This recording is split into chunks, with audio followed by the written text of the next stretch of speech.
सभी कृष्ण भक्तों को राधे राधे।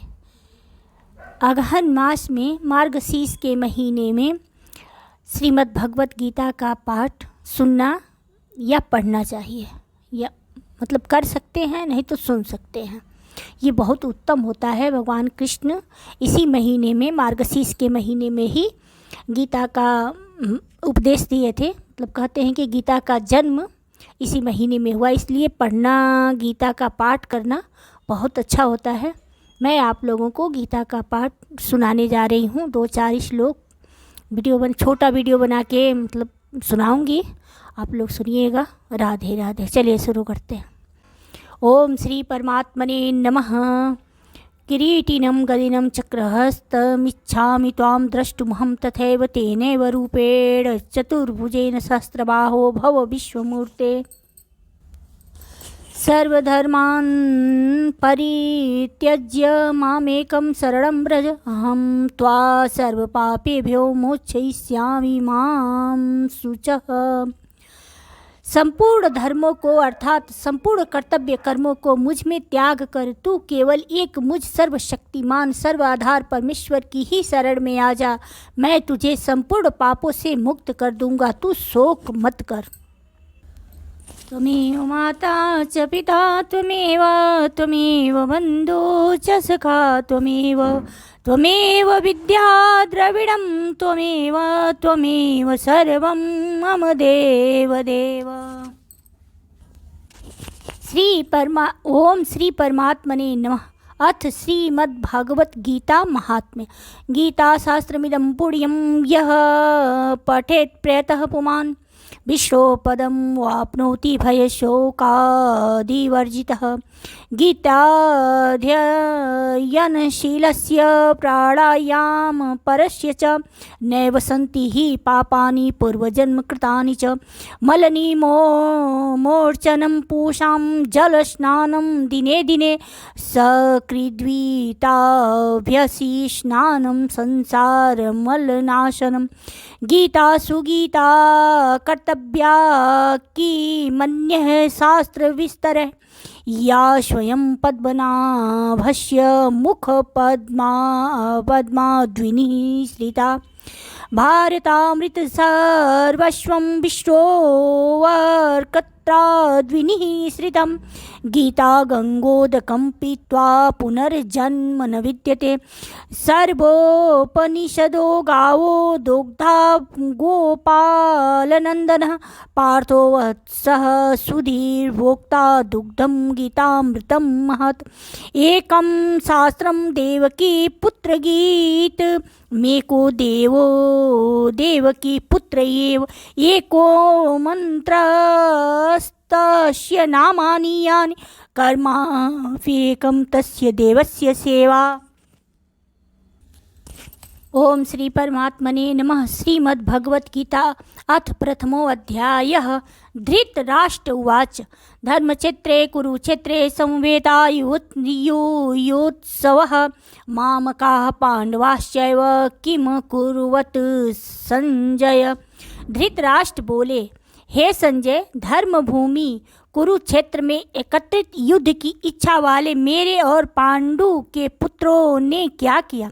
संजय उवाच। दृष्ट्वा तु पाण्डवानीकं व्यूढं दुर्योधनस्तदा आचार्यमुपसंगम्य राजा वचनं ब्रवीत। संजय बोले, उस समय राजा दुर्योधन ने व्यूहरचना युक्त पांडवों की सेना को देखकर और द्रोणाचार्य के पास जाकर यह वचन कहा। पश्यतां पाण्डुपुत्राणामाचार्य महतीं चमुं व्यूढां द्रुपदपुत्रेण तव शिष्येण धीमता। हे आचार्य, आपके बुद्धिमान शिष्य द्रुपद पुत्र धृष्टद्युम्न द्वारा विवाहकार खड़ी की हुई पांडु पुत्रों की इस बड़ी भारी सेना को देखिए।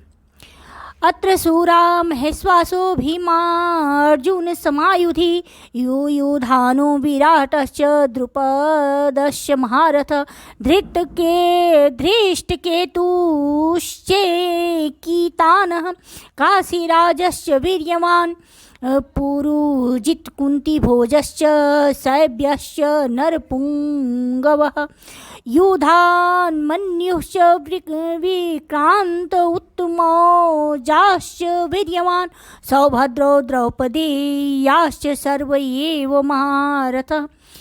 इस सेना में बड़े बड़े धनुषों वाले तथा युद्ध में भीम और अर्जुन के समान सूरवीर, सात्विक और विराट तथा महारथी राजा द्रुपद, धृष्टकेतु और चेकितान तथा बलवान काशीराज, पुरुजित, कुंती भोज और मनुष्यों में श्रेष्ठ सैब्य, पराक्रमी योद्धा मन्यु तथा बलवान उत्तमौजा, सुभद्रा पुत्र अभिमन्यु एवं द्रौपदी के पांचों पुत्र, ये सभी महारथी हैं।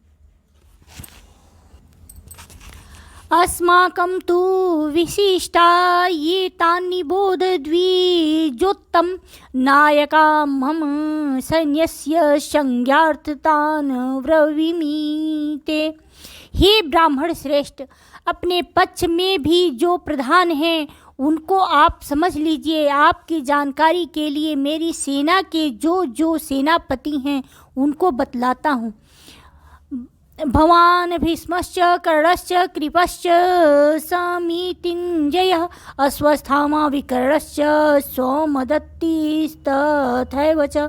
आप द्रोणाचार्य और पितामह भीष्म तथा कर्ण और संग्राम विजयी कृपाचार्य तथा वैसे ही अश्वस्थामा, विकर्ण और सोमदत्त का पुत्र भूरिश्रवा, अन्ये च बहवः सुरामदर्थे त्यक्तो जीविता नानाशस्त्रप्रहरणाः सर्वे युद्ध विशारदा। और भी मेरे लिए जीवन की आशा त्याग देने वाले बहुत से सूरवीर, अनेक प्रकार के शस्त्रास्त्रों से सुसज्जित और सबके सब युद्ध में चतुर हैं। अपर्याप्तं तदस्माकं बलं भीष्माभिरक्षितं पर्याप्तं त्विदमे तेषां बलं भीमाभिरक्षितं। भीष्म पितामह द्वारा रक्षित हमारी वह सेना सब प्रकार से अजेय है और भीम द्वारा रक्षित इन लोगों की यह सेना जीतने में सुगम है। आज 10 श्लोक हो चुका है। अब मैं अगले वीडियो में बताऊंगी, अगले वीडियो में सुनाऊंगी।